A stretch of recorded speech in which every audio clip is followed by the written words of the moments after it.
भारत में पैदा हुए शेरशाह सूरी का असली नाम फरीद खान था। उनके पिता हसन खान को दिल्ली सल्तनत के सुल्तान सिकंदर लोधी ने बिहार के सासाराम में कई सारी जागीरें दे रखी थीं। उनके पिता की कई बीवियां थी, उनके बहुत से बेटे थे। बचपन से परिवार के सौतेले व्यवहार और आपसी कलह की वजह से शेरशाह सूरी अपने वालिद और अपने घर से दूर चले गए। पिता के गुजर जाने के बाद अपनी जागीर संभालने लगे, लेकिन जागीर को लेकर भाइयों के बीच में विवाद पैदा हो गया तो शेरशाह बिहार के शासक बहार खां लोहानी के यहाँ नौकरी करने लगे। एक बार बहार खां और शेरशाह जंगल में शिकार के लिए गए। उन्हें जंगल में शेर का सामना करना पड़ा तो शेरशाह ने अपनी तलवार से शेर के 2 टुकड़े कर दिए। उनकी बहादुरी को देखकर बहार खां लोहानी ने उन्हें शेर खां का लकब अता किया। शेरशाह की बहादुरी को देखकर बहार खां ने उन्हें अपने यहाँ एक ऊंचे ओहदे पर रख लिया, लेकिन ये सब देखकर वहाँ पहले से ही काम कर रहे लोगों को पसंद नहीं आया और उन्होंने बहार खां के कान भरना शुरू कर दिए और शेरशाह सूरी को वहां से जाना पड़ा। और उस समय दिल्ली पर राज कर रहे मुगल बादशाह बाबर की सेना में एक सैनिक के तौर पर भर्ती हो गए और अपनी बहादुरी से वहां भी एक ऊंचे पद पर अपनी जगह बना ली और मुगल सेना की जंगी हिकमत अमली सीखी। उनकी तोपें कैसे काम करती हैं, बारूद का इस्तेमाल जैसी चीजों की बारीकियां सीखी और अपने आप को एक जंगी महारत रखने वाला शख्स बना लिया। लेकिन वहां भी वह बहुत ज्यादा टिक नहीं पाए क्योंकि बाबर को उन पे शक हो गया था। एक बार शेरशाह बाबर के साथ खाना खा रहे थे। उनको खाते हुए देख बाबर ने अपने वजीर से कहा, इसके तेवर देखो, मैं इसके माथे पर सुल्तान बनने की लकीरें देखा हूँ, इससे होशियार रहो। बाबर की मौत के बाद उनका बेटा हुमायूं भारत का बादशाह बन गया। हुमायूं की चाहत बंगाल को जीतने की थी, लेकिन बीच में शेरशाह सूरी का इलाका पड़ता था। हुमायूं ने उनसे लड़ाई करने का मन बनाया। शेरशाह सूरी का बिहार और बंगाल पर जब तक कब्जा हो चुका था, वो मुगल बादशाह हुमायूं के लिए बहुत बड़ा खतरा बन गए थे। जहां तक जंग की रणनीति बनाने की बात है, शेरशाह सूरी हुमायूं से कहीं बेहतर थे। सन 1537 में दोनों की सेनाएं चौसा में एक दूसरे के सामने थीं, लेकिन लड़ाई से पहले हुमायूं ने अपना एक दूत शेरशाह के पास भेजा। जब हुमायूं का दूत मोहम्मद अजीज अफगान वहां पहुंचा तो उसने देखा कि शेरशाह कड़ी धूप में अपनी आस्तीनें ऊंचे किए हुए कुल्हाड़ी से एक पेड़ के तने को काट रहे थे। जमीन पर बैठकर ही उन्होंने हुमायूं का खत सुना। मोहम्मद अजीज ने ही दोनों के बीच समझौता कराया था। इस समझौते के तहत यह तय हुआ कि मुगलिया झंडे के तहत बंगाल और बिहार शेरशाह सूरी को दे दिया जाएगा। इसके कुछ महीनों बाद 17 मई 1540 को कन्नौज में हुमायूं शेरशाह सूरी की सेनाओं के बीच मुकाबला हुआ। हुमायूं की सेना शेरशाह सूरी के मुकाबले में काफी बड़ी थी। जहां शेरशाह की सेना में कुल 15,000 सैनिक थे, वहीं हुमायूं की सेना में करीबन 40,000 सैनिक थे। लेकिन हुमायूं की सैनिकों ने लड़ाई शुरू होने से पहले ही उसका साथ छोड़ दिया और बिना एक भी सैनिक गवाए शेरशाह सूरी जीत गए। जब हुमायूं वहां से भागने लगा तो शेरशाह ने उसका पीछा करने के लिए अपने राजपूत सिपाहसालार ब्रह्मादित्य गौड़ को एक बड़े दस्ते के साथ उसके पीछे लगा दिया। ब्रह्मादित्य गौड़ को हुक्म दिया था वो हुमायूं से लड़ने के बजाय सिर्फ उसका पीछा करे। हुमायूं अपने बचे कुचे सैनिकों के साथ किसी तरह आगरा पहुंचा। आगरा पहुंचकर उसने अपनी बेगम दिलदार को लिया और अपने खजाने से कुछ सोना लेकर मेवात के रास्ते लाहौर की तरफ रवाना हो गया। कुछ दिनों बाद शेरशाह भी आगरा पहुंच गए। उन्होंने अपने सिपाहसालार ब्रह्मादित्य को आगरा वासियों पर जुल्म करने के लिए बहुत लताड़ा और फिर उन्होंने ब्रह्मादित्य और ख्वास खां दोनों को हुमायूं के पीछे लगा दिया। हुमायूं का पीछा करने का मकसद उसे पकड़ना नहीं था, बल्कि उसे भारत से खदेड़ देना था। हुमायूं किसी तरह लाहौर पहुंचने में कामयाब रहा। वहां वो करीब 3 महीने रहा।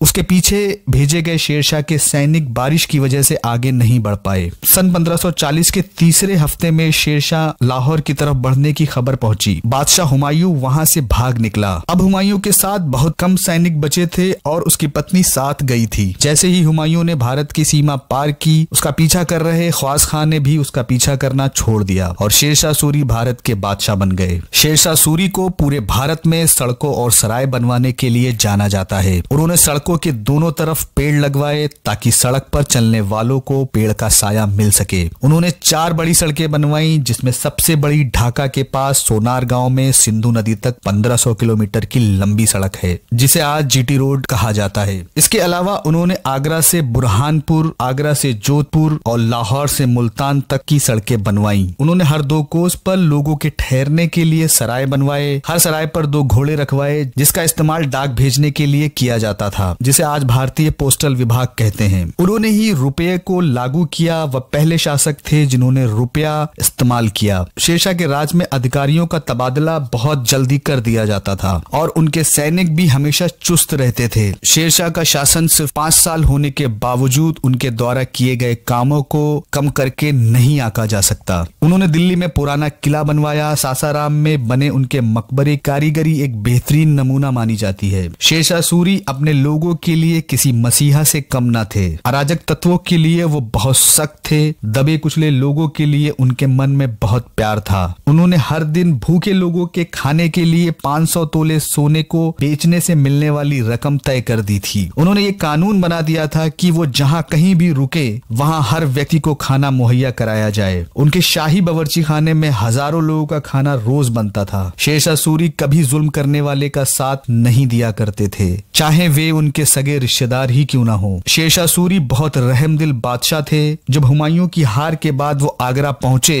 तो कई मुगल रानियां और औरतें बाहर आकर उनके सामने सिर झुकाने लगी तो उनकी आंखों में आंसू आ गए। आधी रात गुजर जाने के बाद उनके नौकर उन्हें जगा देते थे। उसके बाद फज्र की अजान होने तक देश के हालात के बारे में रिपोर्ट सुना करते थे। वो बिना खून बहाए मसले का हल निकालने में माहिर थे। शेरशाह का शासन प्रशासन बहुत चुस्त दुरुस्त था। जिस किसी इलाके में भी कोई अपराध होता तो उस इलाके का अधिकारी लोगों को हर्जाना देता था। इसके लिए उस अधिकारी को जिम्मेदार ठहराया जाता था। चोरी डकैती हत्या होने पर उसकी जिम्मेदारी होती थी। उन्होंने हमेशा इस बात का ख्याल रखा कि उनकी फौज के पैरों तले लोगों के खेत न रौंदे जाएं और अगर किसी वजह से खेतों को नुकसान पहुंचता था तो वो अपने खजांची को तुरंत नुकसान को भरने के लिए कहते थे। अपने सैनिकों के साथ उनका सुलूक भी बहुत अच्छा था और उनके सैनिक उनके लिए कुछ भी करने के लिए तैयार रहते थे। वो ऐसे मुस्लिम शासक थे जिन्होंने हमेशा अपनी प्रजा की भलाई के लिए ही सोचा। अपने छोटे से करियर में उन्होंने लोगों के बीच धर्म की खाई को पाटने का काम किया। शेरशाह के शासन में हिंदुओं को ऊंचे पदों पर रखा गया था। शेरशाह सूरी अपने राज्य के